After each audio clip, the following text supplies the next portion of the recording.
Friends, welcome to our channel. இன்னைக்கு பதிவில் ஒரு சுவையான ஒரு ஸ்வீட் ஐட்டம். வீட்டில் இருக்கிற பொருட்களை வச்சு ஒரு 3 பொருட்களை வச்சு ரொம்ப சிம்பிளாக, ரொம்ப குயிக்காக, கடையில் வாங்குற ஸ்வீட்லாம் தோற்று போயிருங்க.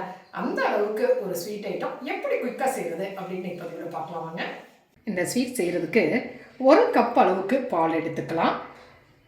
கப்பு ஒரே கப்பையே நம்ம மெஷர்மெண்ட்டுக்காக பயன்படுத்திக்கலாம். காய்ச்சி ஆற வச்ச பால் 1 கப் அளவுக்கு எடுத்துருக்கிறேன். இந்த பால் இப்போ லோ ஃப்ளேமில் வச்சுருக்கிறேன். பால் ஹீட் ஆகட்டும் பாருங்க. பால் சூடாயிடுச்சு. இப்போ அதே கப்பில் 1 கப் அளவுக்கு தேங்காய் துருவல் எடுத்துக்கலாம். நான் உலர் தேங்காய் துருவல் எடுத்துருக்கிறேன். நீங்கள் ஃப்ரெஷ்ஷான தேங்காயாக இருந்தாலும் கூட துருவி எடுத்துக்கலாம். ஓடு இல்லாதபடிக்கு ஒயிட்டாக துருவி எடுத்துக்கலாங்க. இதை அப்படியே ஒரு 2 நிமிஷம் பாலோடு சேர்த்து மீடியம் ஃப்ளேமில் வச்சு நம்ம கலந்துடலாம்.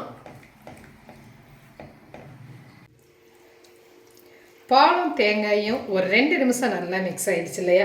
இந்த ஸ்டேஜில் அதே கப்பில் 1 கப் அளவுக்கு நான் பால் பவுடர் சேர்த்துக்கிறேன். பால் பவுடர் சேர்த்துட்டு இதை நல்ல லோ ஃப்ளேமில் வச்சுட்டு ஒரு நல்லா கலந்துடலாம். கலந்துட்டு ஒரு 3 to 4 மினிட்ஸ் அப்படியே குக் பண்ணிக்கலாம் பாருங்கள். ஒரு 4 மினிட்ஸ் பக்கமாக நல்ல ஒரு லோ ஃப்ளேமில் இது நல்லா சேர்ந்து குக் ஆகிடுச்சு. இப்போ இந்த ஸ்டேஜில் நம்ம அடுப்பை ஆஃப் பண்ணிடலாம். இதுக்கு இந்த 3 பொருட்கள் மட்டுமே போதுங்க. இதோட நம்ம இனிமேல் கொஞ்சோன்னு சுகர் பவுடர் மட்டும்தான் சேர்த்த போகிறோம். ஒரு அருமையான ஸ்வீட் ஐட்டம் நமக்கு கிடைக்கும். அடுப்பை ஆஃப் பண்ணியாச்சு. இப்போ இந்த ஸ்வீட் கலவையை நம்ம ஒரு பவுலுக்கு ட்ரான்ஸ்ஃபர் பண்ணிக்கலாம். இந்த மாதிரி ஒரு பவுலில் நம்ம சேர்த்துக்கலாம். சேர்த்துட்டு இதை நல்லா ஆற விட்டுறலாம். கொஞ்சம் நேரம் ஒரு 5 to 10 நிமிஷம் இது கொஞ்சம் நல்லா ஆறட்டு பாருங்கள். நல்லா ஆறிடுச்சு. இதில் ஒரு அரை கப் அளவுக்கு ஒயிட் சுகர் பவுடர் நான் சேர்த்துக்கிறேன். இது ஒரு 4 டேபிள் ஸ்பூன் அளவுக்கு இருக்குங்க. அதை இதில் நம்ம சேர்த்துக்கலாம். கப்பில் அரை கப் அளவு. ஒரு அரை டீஸ்பூன் அளவுக்கு ஏலக்காய் பவுடர் சேர்த்துக்கிறேன்.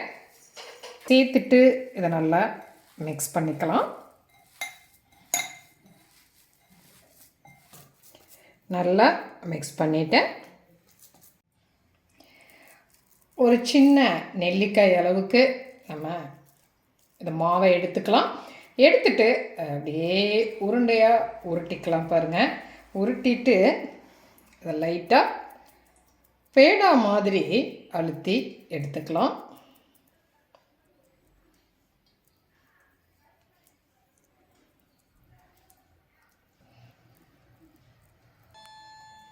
இந்த மாதிரி குட்டி குட்டி பேடாவாக நம்ம உருட்டி எடுத்துடலாம்.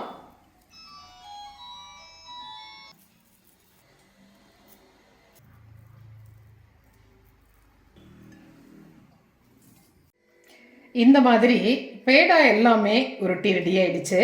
இப்போ நம்ம இதை என்ன பண்ணலான்னா, இந்த மாதிரி கோகனட் துருவல் எடுத்துருக்கிறேன். இதில் அப்படியே நம்ம ஃபுல்லாகவே பெரட்டி எடுத்துக்கலாம் பாருங்கள். நம்ம ஃப்ரெஷ்ஷான கோகனட் துருவலையும் நம்ம பயன்படுத்திக்கலாங்க. ஒன்றுமே பிரச்சனை இல்லை.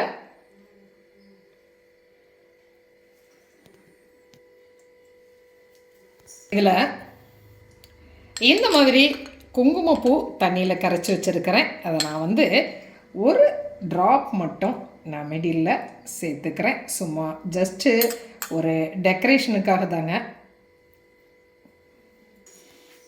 அழகான சுவையான ஹெல்த்தியான அந்த தேங்காய் பேடா ரெடி ஆகிடுச்சு. இதே மாதிரியே நம்ம எல்லாத்தையுமே கோகனட்டில் புரட்டி எடுத்துடலாம்.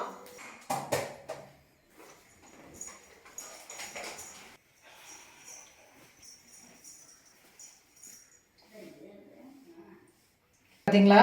ஒரு அருமையான ஒரு தேங்காய் பேடா. இது நெய் எந்த பொருட்களுமே தேவையில்லைங்க.